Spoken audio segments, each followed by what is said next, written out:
السلام علیکم ورحمۃ اللہ وبرکاتہ۔ ہمارے یوٹیوب چینل کے ذریعے آن لائن عربی لکھنا، پڑھنا، بولنا سیکھیں۔ کوئی اگر نحو، صرف، ترکیب، انشاء، ترجمہ قرآن، حدیث وغیرہ سیکھنا چاہے تو ہماری یوٹیوب چینل کو جوائن کریں اور سبسکرائب کریں اور بیل آئیکن دبائیں تاکہ ہمارے تمام ویڈیوز بر وقت آپ تک پہنچ سکے۔ بسم اللہ الرحمن الرحیم۔ اس سے پہلے اسباق میں ہم نے فعل مضارع کے بارے میں جانا۔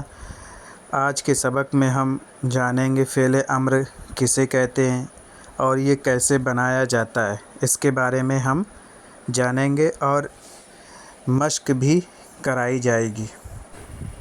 امر اور نہی کا بیان۔ نہی کے بارے میں ہم امر کے بعد بتائیں گے کہ نہی کیسے بنایا جاتا ہے، کیونکہ اس کا تعلق امر سے ہے تو اس وجہ سے ایک ساتھ ہم نے لکھ دیا ہے۔ امر کے معنی ہیں کسی کام کا حکم دینا۔ امر یأمر، امرن کے معنی آتے ہیں حکم دینا۔ نہی کے معنی ہیں کسی کام سے منع کرنا، یعنی کسی کام کا حکم دینا یہ امر ہے اور کسی کام سے روک دینا یہ نہی ہے۔ جس فعل سے کسی کام کے کرنے کا حکم معلوم ہو، یعنی کوئی ایسا فعل ہمارے سامنے نظر آئے ہمیں کہ اس سے پتہ چل رہا ہو کہ یہاں حکم دیا جا رہا ہے تو اس کو فعل امر کہتے ہیں۔ یعنی جس فعل سے کسی کام کے کرنے کا حکم معلوم ہو اس کو فعل امر کہتے ہیں۔ مثلاً اذهب تو جا، انصر تو مدد کر، ادخل تو داخل ہو وغیرہ۔ جس فعل سے کسی کام کے کرنے کی ممانعت معلوم ہو، یعنی کسی کام سے روکنے کا حکم ہو اس کو فعل نہی کہتے ہیں۔ مثلاً لا تذهب، تو نہ جا، تو مت جا، لا تکتب، تو نہ کر، تم مت لکھ۔ فعل امر کی دو قسمیں بتائی جاتی ہیں کہ امر حاضر اور امر غائب۔ حاضر یعنی امر مخاطب اور غائب یہ دو طریقے سے بنایا جاتا ہے۔ پہلی چیز یہ سمجھ لیجئے کہ امر حاضر میں الف لگایا جائے گا شروع میں، فا کلمے کے شروع میں علامت مضارع کو حذف کر کے، اور غائب میں لام امر لگایا جاتا ہے، غائب ہو یا متکلم ہو۔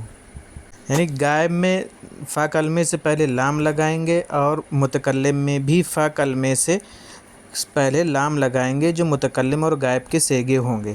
ایک یہ طریقہ ہے۔ دوسرے طریقے پر یہ ہے کہ اگر مخاطب کے صیغے ہیں تو فا کلمے سے پہلے الف لگایا جائے گا۔ امر حاضر معروف کے 6 صیغے آتے ہیں، یعنی مخاطب کے 6 صیغے آتے ہیں، کیونکہ مخاطب کے 6 ہی صیغے ہوتے ہیں، 3 مذکر کے اور 3 مؤنث کے، کیونکہ جس کو کوئی حکم دیا جائے گا وہ یا تو ایک ہوگا یا دو سے زیادہ، پھر یا تو وہ مذکر ہوں گے یا مؤنث۔ تو 3 صیغے مذکر کے لیے اور 3 مؤنث کے لیے، یہ کل 6 صیغے ہوئے۔ امر حاضر معروف بنانے کا قاعدہ سن لیجئے کہ جو فعل 3 حرف کا ہو، جیسے ضربا، نصرا، دخلا، قربا، بعودا، نصرا وغیرہ، یہ 3 حرف کے فعل ہیں۔ 3 حرفی ماضی کے مضارع سے، یعنی 3 حرف ماضی ہے تو اس کے مضارع میں علامت مضارع لگائی جاتی ہے، تو علامت مضارع سے فعل ماضی کے مضارع سے علامت مضارع جن 6 صیغوں میں تا ہے۔ مخاطب کے صیغے میں دیکھیے، فعل مضارع جب ہم لکھتے ہیں تو مخاطب کے 6 صیغے ہیں، تو ان میں فا کلمے سے پہلے جو تا لگائی جاتی ہے جو کہ مضارع کی علامت ہے، حذف کر دیں گے، یعنی اس کو ہٹا دیں گے اور شروع میں حمزہ وصل لگا دیں گے۔ حمزہ وصل، ایک حمزہ بڑھا دیں گے تاکہ وہ فا جو ساکن ہے اس کو ساکن کی وجہ بتا دے کہ یہ الف یہاں پر لگایا گیا تو اس سے ساکن ہوا ہے۔ حمزہ وصل ساقط ہو جاتا ہے، یعنی کبھی کبھی یہ جو ہے حمزہ جو ہے گر جاتا ہے، اس کا وجود ہی ختم ہو جاتا ہے۔ اور ایک ہوتا ہے حمزہ قطعی، تو وہ ہمیشہ باقی رہتا ہے، پڑھنے میں اس کو پڑھا جاتا ہے، وہ کبھی حذف نہیں ہوتا ہے۔ دوسرا یہ ہے کہ اگر مضارع کا عین کلمہ، جیسا کہ میں نے بار بار بتایا کہ عین کلمہ آخر سے پہلے والے حرف کو عین کلمہ کہتے ہیں، اگر مضارع کا عین کلمہ پیش والا ہو، اگر مضارع کے عین کلمے میں پیش ہو، جیسے ینصرو، یکرمو، یبعدو وغیرہ، تو حمزہ وصل بھی مضموم ہوگا۔ جیسے ینصرو میں صاد میں پیش ہے تو ہم اس میں جب حمزہ لگائیں گے یا کی جگہ پہ، تا کی جگہ پر، تو ہم کہہ دیں گے انصر۔ انصر اس میں پیش ہے تو ہم پیش کی وجہ سے یہاں الف میں بھی پیش دے دیں گے۔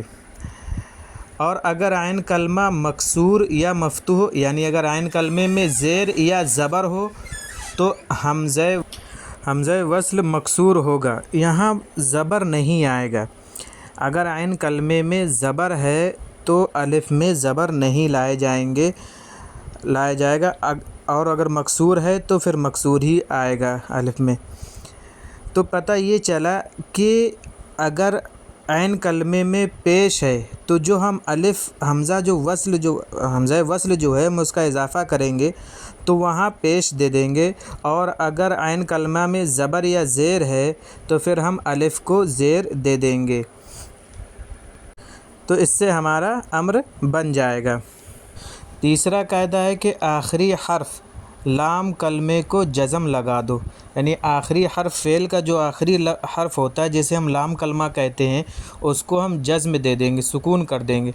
تو پہلے میں ہم نے اگر پیش ہے عین کلمے میں تو اس کو پیش دے دیں گے الف کو، اور اگر زبر یا زیر ہے تو الف کو زیر دے دیں گے، اور آخر کو ہم آخر کو ہم جزم کر دیں گے۔ تو یہ ہو جائے گا ہم نے علامت مضارع کو حذف کر کے ہم نے الف لے آئے، تو اگر پیش ہے تو ہم کہہ دیں گے انصر، حالانکہ ہمارا فعل مضارع ہوتا ہے ینصرو، تنصرو تھا تو ہم نے اس کو کر دیا انصر، را میں جو پیش تھا ہم اس کو جزم کر دیں گے۔ اسی طریقے سے اذهب، افتح وغیرہ۔ مثلا تنصر سے انصر، تو مدد کر، مضارع کا عین کلمہ مضموم ہے یعنی پیش والا ہے، اس لیے حمزہ وصل مضموم آیا۔ تذهب سے اذهب، تو جا، مضارع کا عین کلمہ مفتوح تھا، اس لیے حمزہ مکسور آیا۔ جیسے تجلس سے اجلس، تو بیٹھ، حمزہ وصل مکسور آیا، اس لیے کہ مضارع کا عین کلمہ مکسور تھا۔ چوتھا قاعدہ اس کا یہ ہے کہ اگر علامت مضارع کے بعد والا حرف ساکن نہ ہو، کیا کریں، اگر علامت مضارع کے بعد والا حرف ساکن نہ ہو تو حمزہ وصل کی ضرورت نہیں ہے۔ کہہ رہے ہیں کہ جو ہمارا الف کے بعد جو علامت مضارع جو تا حذف کر کے ہم جو الف لائے ہیں، الف کے بعد والا حرف جو ہے اس میں کوئی حرکت ہو، زبر ہو یا زیر ہو یا پیش ہو، لیکن ساکن نہ ہو یعنی جزم نہ ہو، تو پھر ہمیں حمزہ وصل لانے کی ضرورت نہیں رہے گی، وہاں صرف ہم علامت مضارع جو تا ہے اس کو ہم حذف کر دیں گے۔ الف لانے کی وجہ یہی ہے تاکہ ہم یہ جو ساکن ہے اس کو ساکن کو ہم پڑھ سکیں اچھے سے، ویسے کوئی اس کا قاعدہ کلیہ نہیں، اسی وجہ سے یہاں حمزہ وصل لایا جاتا ہے۔ اگر حمزہ قطعی لے آتے تو پھر ہم اس کو حذف نہیں کر سکتے تھے۔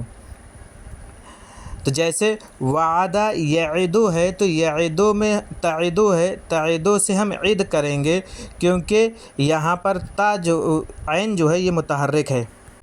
دیکھیے عین میں حرکت ہے اور علامت مضارع تا ہے، تو تا کی جگہ ہم الف لائیں گے، قاعدہ یہی کہتا ہے، لیکن قاعدہ اس وقت الف لانے کے لیے لاگو ہوگا جب ہم اس کا عین کلمے کو ساکن کریں گے، اگر عین کلمہ ساکن نہیں ہے تو وہاں پھر الف لانے کی ضرورت نہیں ہے۔ تعدو ہے تو عدو سے عد ہو جائے گا، تو وعدہ کر ہوگا۔ یہاں دیکھیے جیسے اذهب ہے تو زال دیکھیے ذہابہ ہے 3 حرف کا ہے، یہاں ذہابہ ساکن ہے، تذہبم دیکھیے علامت مضارع کے بعد زال آ رہا ہے تو زال ساکن ہے، تو اس وجہ سے ہم الف لائے، اگر زال ساکن نہیں ہوتی تو پھر ہم یہاں پر جو ہے الف نہیں لاتے۔ پانچواں قاعدہ اس کا یہ ہے کہ نون اعرابی ساکت ہو جائے گا، جو ہمارے فعل مضارع بنانے میں جو نون تثنیہ کے چاروں نون ہیں اور جمع مذکر غائب اور جمع مذکر مخاطب کا نون اور واحد مؤنث مخاطب کا نون، یہ جو ہے نون اعرابی یہ گر جائیں گے، ان کو ختم کر دیا جائے گا، صرف الف تثنیہ کا باقی رکھا جائے گا۔ نون ضمیر اپنی حالت پر باقی رہے گا، یعنی جو مؤنث کا نون ہے وہ باقی رہے گا، جیسے تفعلنا کا نون جو ہے باقی رہے گا۔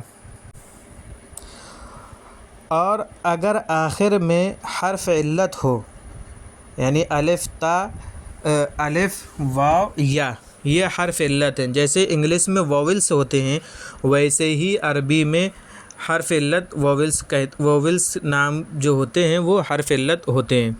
تو حرف علت 3 مانے جاتے ہیں عربی میں، الف واو یا۔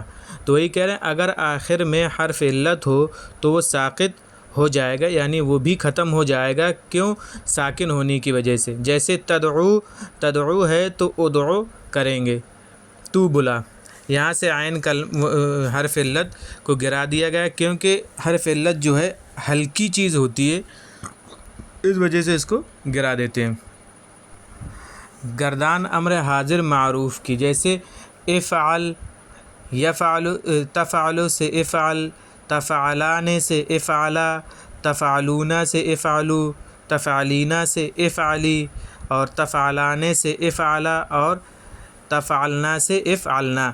تو یہاں دیکھیے افعلا، افعلو، افعلی اور افعلا، یعنی تثنیہ مذکر مخاطب، جمع مذکر مخاطب، واحد مؤنث مخاطب، تثنیہ مؤنث مخاطب کا نون جو ہے وہ حذف ہو گیا ہے، لیکن افعلنا کا نون باقی ہے، کیونکہ یہ نون ضمیر ہے۔ آخر کو جزم ہوا ہے، پہلے شروع میں الف بڑھایا، علامت مضارع کو حذف کر کے الف بڑھا دیا گیا، اور آخر کو جزم ہوا ہے۔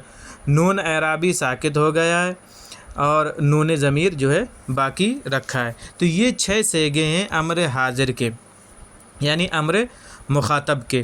افعل، افعلا، افعلو، افعلی، افعلا، افعلنا۔ یہاں الف میں زیر آ رہا ہے کیونکہ عین کلمے میں زبر ہے، اس وجہ سے۔ اگر زیر ہوتا تب بھی الف میں زیر آتا، لیکن اگر پیش ہوتا تو پیش لایا جاتا، اور اگر آخر میں حرف علت ہوتی تو وہ حذف ہو جاتی، تو عین کلمہ اس کا باقی رہتا، عین کلمے کی جو حرکت ہوتی وہ حرکت اس میں باقی رہتی۔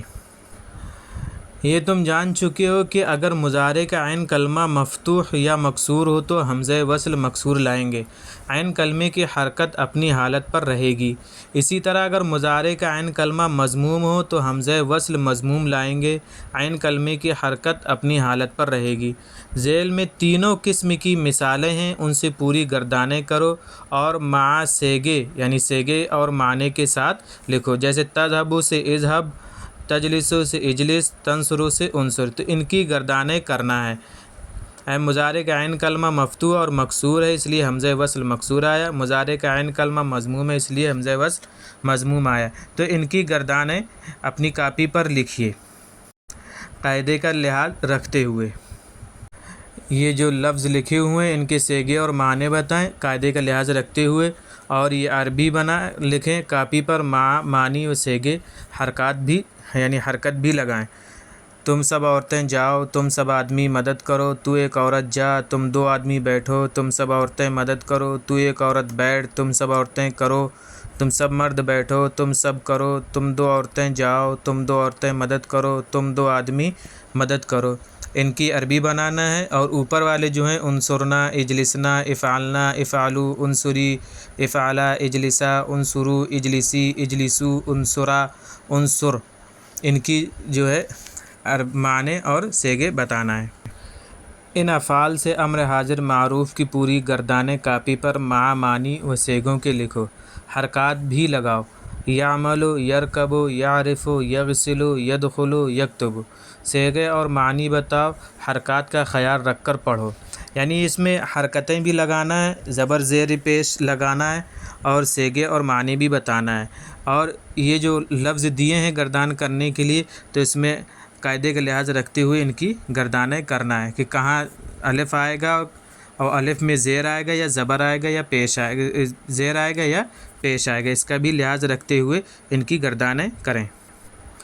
ان جملوں کی عربی بناؤ اور تم نے گزشتہ اسباق میں جو افعال پڑھے ہیں ان میں سے چند لکھے جاتے ہیں، ان سے امر حاضر معروف کی گردانیں کر لو، انشاءاللہ خوب مشق ہو جائے گی۔ مضارع مفتوح العین یرفع یفتح یشرب یسمع، مضارع مکسور العین یظلم یرجع یضرب، مضارع مضموم العین یعبد ینظر یشکر یرقد۔ ان کی جو ہے گردانیں کرنا ہے، تو اس سے جو ہے ہماری خوب مشق ہو جائے گی۔ اور مشق ہونے کے ساتھ ساتھ یہ ہمیں یاد بھی کرنا ہے کہ امر حاضر یعنی امر مخاطب کی صیغے کتنے ہیں اور کون کون سے ہیں۔ اگر ہمیں اچھے سے یاد ہوں گے تو ہمیں اچھے سے لکھنا بھی آئے گا اور ہمیں پڑھنا بھی آئے گا، اور یہ اوپر جو ہے جملے ان کی عربی بنانا ہے۔